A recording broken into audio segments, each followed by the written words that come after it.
বাবা ফোন করছিল, ফোন করে সকাল থেকে মানে 8:30 পৌনে 8টার দিকে বাবা ফোন করেছিল। ফোন করে বলছে আজকে আসবি। তো এমনি প্রত্যেক দিনই বলে, তো আমার কয়েকদিন ধরে বাড়িতেও যাওয়া হচ্ছে না। প্রত্যেক দিনই বলে যে আজকে আয়, আজকে বাড়িতে এটা রান্না হবে। তো এটা বেসিক্যালি সবার, প্রত্যেকটা মেয়ের বাড়ি থেকে এই জিনিসটা হয়, আমি জানি। তো বাবা ফোন করে বলছে পৌনে 8টার সময় আজকে আসবি, তাহলে আমি বাজারে যাব, তুই যা খেতে ভালোবাসিস তাই নিয়ে আসবো। তো আমি প্রথমে না করে দিয়েছিলাম যে আমার হবে না, আমি যেতে পারবো না। তারপরে কন্টিনিউ বাবা ফোন করছে, মা ফোন করছে, আমার ভাইজি ফোন করছে যে পিউ আসো আসো। তো তারপরে একটা ডিসিশান নিলাম, ঠিক আছে তাহলে যাই। তো এখানে মানে সব কিছু মানে আমি কনফার্ম করলামই 12টার সময় যে আমি যাব। তারপরে আমি স্নান করলাম, ব্রেকফাস্ট করলাম, তো এখন রেডি হব। তো আমার শাশুড়ি মাকে বললাম তুমিও চলো, অনেক দিন ধরে পার্লারে যাওয়া হয় না, আইব্রো প্লাক হয় না, তো একবারে করেই আসবো। তো যাই, এখন রেডি হই, শাশুড়ি আর আমি মিলে বেরোই। বেরিয়ে তারপরে দেখা হচ্ছে তোমাদের সাথে। আর আজকে লাঞ্চ যেহেতু বাড়িতেই করব, এখন বেরোচ্ছি, তো দেখতে থাকো।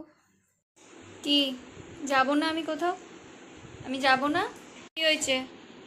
যাব না, যাব না আমি? তুই যে এমন করছিস, চিল্লাচ্ছিস। সো রেডি হয়ে গেছি, তো এখন হচ্ছে বেরোবো। দেখি। আর কোকোকে রেখে যাচ্ছি, মানে কোকো ওই জন্য ভীষণ চেঁচাচ্ছে ওকে, কারণ রেখে যাচ্ছি বলে। তো যাই হোক, দেখা হচ্ছে। কোথায় যাচ্ছ বলো? মন্দে বাড়ি যাই, ঘুরে আসি। তারপরে মার্কেটে যাব, পার্লারে যাব। আমাদের দুজনের ভুরুর অবস্থা খুব খারাপ, শোচনীয়। অনেক দিন পরে আমাদের সময় হয়েছে, তাই আমরা যাচ্ছি। চলো।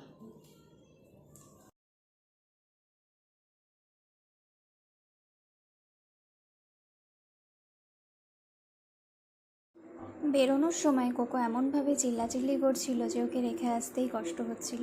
তো যাই হোক, ভাবলাম আইসক্রিম নিয়ে যাই, গরমের মধ্যে মিষ্টি এইসব নিব না, পুকুও খেতে ভালোবাসে। তো আইসক্রিম, পুকুর জন্য চিপস এইসব নিয়ে পৌঁছে গেলাম বাড়িতে। অনেক দিন পরেই বাড়িতে আসা হলো আমার। তারপর বাড়িতে ঢুকেই এই যে আমার বাবা, যে আমাকে ভোর 6:30টার থেকে ফোন করে যাচ্ছিল, সরি সকাল 6:30টার থেকে যে ফোন করে যাচ্ছিল, অবশেষে মেয়ে এসে পৌঁছালো। অবশেষে মেয়েকে দেখে বেজায় খুশি। তারপরে যাই হোক, গল্প আড্ডা, বেশিক্ষণ গল্প আড্ডা হয়নি, আমাদেরকে খেতে দিয়ে দিয়েছিল। কারণ মা বলছিল 3:30 যখন বেজেই গেছে, খেয়েই নে, আবার যেতে হবে পার্লারে। তো বসে পড়লাম খেতে। তো এখানে সেদিন বাবা ইলিশ মাছ নিয়ে এসেছিলো, আর ডাল, এইসবই, মাছের মাথা দিয়ে। আর হচ্ছে চিংড়ি মাছও ছিল আমার ফেভারিট। তো যাই হোক, লাঞ্চ করেই তারপরে পুকু গেছে পড়তে। পুকুর সাথে আমার দেখা হয়নি, তো এখন দেখবা পুকুকে তোমরা সবাই দেখতে পারবা। এই দেখো, এক হাতে চকলেট, আর ওইদিকে কিন্তু আমার মা ওকে খাইয়ে দিচ্ছে। মানে চকলেট আমি ছাড়বো না, আমি ভাত খেতে খেতেই আমি চকলেট খাবো, ওর দাবিটা ছিল এরকম। তারপরে চলে আসি। রিঙ্কি বৌদি, ফেসবুকে দেখবে রিঙ্কি পাল বলে আছে, একটু ফলো করে দিও। বৌদিও নতুন নতুন ব্লগ বানাচ্ছে, খুব ভালো। আর এটা হচ্ছে পায়েল বৌদি, ছোট বৌদি। হ্যাঁ, পায়েল বৌদিও স্টার্ট করবে, তবে আগে আমাদেরটা দেখবে, তারপরে বৌদি ভাববে, চিন্তা ভাবনা করবে। আর রিঙ্কি বৌদির প্রোফাইল রিঙ্কি পাল বলে আছে, একটু ফলো করে দিও। ওখান থেকে বেরিয়ে চলে যাচ্ছিলাম পার্লারে। পার্লার ছিল আমার বাড়ি থেকে একদমই সামনে, তাই বললাম যে হেঁটেই চলো, কারণ একদমই সামনে।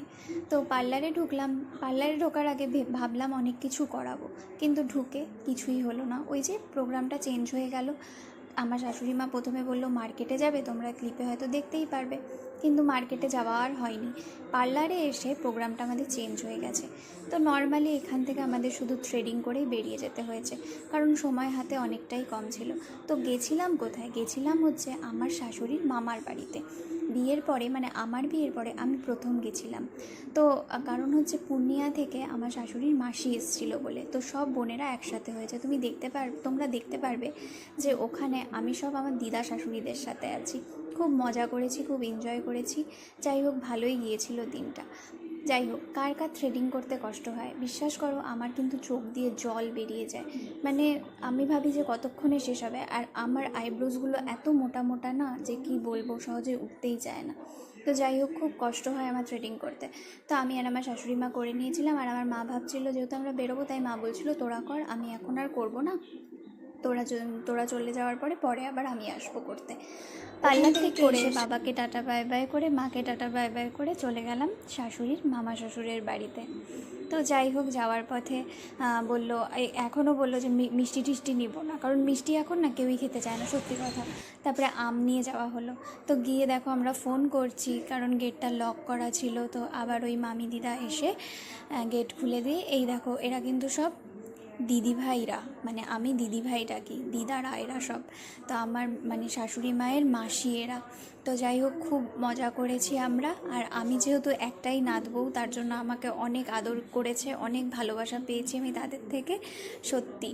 তো যাই হোক, তারপরে সবাই একসাথে আমরা বেরিয়ে পড়লাম, যে যার মতন বাড়ি চলে গেল, আমিও বাড়িতে চলে আসলাম। তারপরে দেখো খুব টায়ার্ড, মাত্র জাস্ট বাড়িতে এসে পৌঁছলাম। এখন ফ্রেশ হব, মানে সেই 2টোর সময় রেডি হয়ে বেরিয়েছি, 2:30 পৌনে 3টে নাগাদ। আর এখন 8টা বাজে, মানে বাজেনি, এখনও বাজবে। তো বাড়িতে এসে পৌঁছলাম। তো ফ্রেশ হই, গেছিলাম অনেক জায়গায়, ফ্রেশ হই। তো ড্রেসটা চেঞ্জ করতে পারলাম, কারণ কোকো একদমই মানে মুখ ঠুক কিছু ধুতে দিচ্ছে না, কারণ ও এতটাই বায়না করছে, এতক্ষণ একা ছিল বলে। তো যাই হোক, ওকে একটু টাইম দিই, তারপরে ফ্রেশ হব। তো ভাবলাম ভিডিওটা এখানেই এন্ড করি।